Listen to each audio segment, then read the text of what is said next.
രാജ്യങ്ങളുടെ ഒരു ദേശീയ ഭക്ഷണം എന്താണ്? അത് ഉരുളക്കിഴങ്ങ് അല്ലെ പൊട്ടറ്റോ ആണ്. മെയ് 26 ഇൻ്റർനാഷണൽ പൊട്ടറ്റോ ഡേ ആണ്. ഇന്നൊന്ന് പൊട്ടറ്റോ കഴിച്ചാൽ നമുക്ക് ആഘോഷിക്കാം അല്ലേ? കാരണം പൊട്ടറ്റോൻ്റെ ആരോഗ്യ ഗുണങ്ങളെക്കുറിച്ച് നമ്മൾ അറിഞ്ഞു കഴിഞ്ഞാൽ നമ്മൾ പൊട്ടറ്റോ മാറ്റി വെക്കില്ല, അതെടുത്ത് കഴിക്കാൻ നോക്കും. നമ്മുടെ ദഹനത്തിന് ഏറ്റവും നല്ല സംഭവമാണ് ഈ പൊട്ടറ്റോ എന്നുള്ളത്. അത് എന്തുകൊണ്ടാണ്? പൊട്ടറ്റോയിൽ ധാരാളം നാര് അടങ്ങിയിട്ടുണ്ട്. നമ്മുടെ വയറ് ദീർഘകാല നേരത്തേക്ക് ഫുള്ളായി നിൽക്കാനും ഈ നാര് അടങ്ങിയത് കൊണ്ട് തന്നെ സാധ്യമാവും.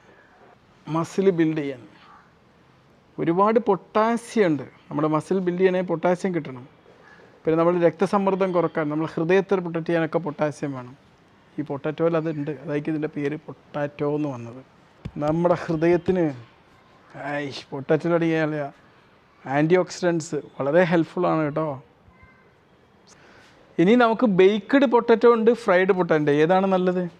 ഫ്രൈഡ് പൊട്ടാറ്റോ നല്ല ടേസ്റ്റാണ്, പക്ഷേ ആരോഗ്യത്തിന് ബേക്ക്ഡ് പൊട്ടാറ്റോ ആണ് നല്ലത് കേട്ടോ. ബേക്ക്ഡ് പൊട്ടാറ്റോ കഴിക്കാനാണ് ഞാൻ പറയുന്നത്. ഇപ്പോൾ വേഗം പോയിട്ട് ഇതൊക്കെ ഗുണമുണ്ടല്ലോ എന്ന് പറഞ്ഞിട്ട് ഫ്രൈഡ് പൊട്ടാറ്റോ ചിപ്സ് വാങ്ങി കഴിക്കണ്ട. ആ ചിപ്സിൽ